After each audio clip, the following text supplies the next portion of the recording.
Hi mga Frenchie, galing pala ako ng work ngayon and since maaga pa, diretso muna tayo para mag-grocery while hinihintay ko ang mga bata. At ayan, ako nga ang nagbukas ng mall kasi mamaya pala magbe-breakfast kami with the kids. Grabe, nakita ko tong printer na to, 99 dirhams lang. Ang mura, ang dami palang sale, sakto ang punta ko.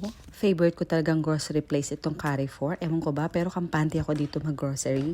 Lagi kasi sila may mga promo tapos nakakapag-earn din ako ng points. OMG, grabe, sale tong paborito kong serum. Ang mahal nito sa Pilipinas, kaya napadami bili ko pang stock na. Ayun na nga, ang sabi ko pang ulam lang yung bibilhin ko pero nag-ending pa rin ako sa marami na naman ako nabili. At hindi ko na nga natapos ang grocery vlog at nagkape na muna ako while waiting pa din. Fast forward na nga tayo, hindi na namin na video ang breakfast namin at etong si Nathan, paborito niya talaga yan si JJ. At ang dalaga ko naman, medyo nag-shopping siya ng kaunti pero this time ang gagamitin niya yung allowance niya. Tinuturuan ko kasi siya mag-budget at mamili ng tama. Buti na lang, pwede na ditong applyan siya ng debit card sa edad niya. Kinabukasan, since off ko naman, pumunta ako dito sa Dubai Mall kasi imimit ko rin ang friend ko na si Jillers. Mula kasi bumalik siya nung galing bakasyon, never pa kami nakalabas kaya eto, manginginain muna kami saka mag-shopping ng kaunti. Alam mo yon, chillax lang, konting ikot para makapag-relax naman, diba?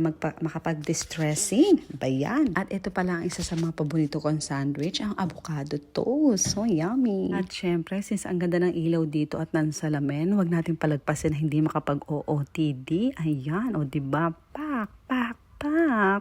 At ayan na nga, almost na kami, magbabayad na kami. Alam mo dito sa Dubai, may mga shop na ganito talaga, pwede kang bayad ng sarili mo. Ano bang tawag doon? Yung self-checkout, yon. At syempre, dumaan na din kami dito sa H&M kasi meron lang kaming binili. Diyos ko, ang hirap maghanap pag pambabae. At after nga namin mag-malling, dumiretso kami dito sa Yes Ma'am para magpa-hydrofacial at ako naman nagpa-laser. At ayan na nga, pauwi na tayo, natapos na naman ang buong araw at malapit na talaga mag-winter dito sa Dubai kasi ang dali ng dumilim. At in fairness, pansinin naman natin ang mga street lighting at ng mga building, di ba? Ang ganda talaga, iba talaga ang Dubai. So, ayun lang mga Frenchie, sana nag-enjoy kayong samahan ako sa buong araw at sana pag day off nyo, mag-take time din kayo para sa inyong mga sarili. Bye!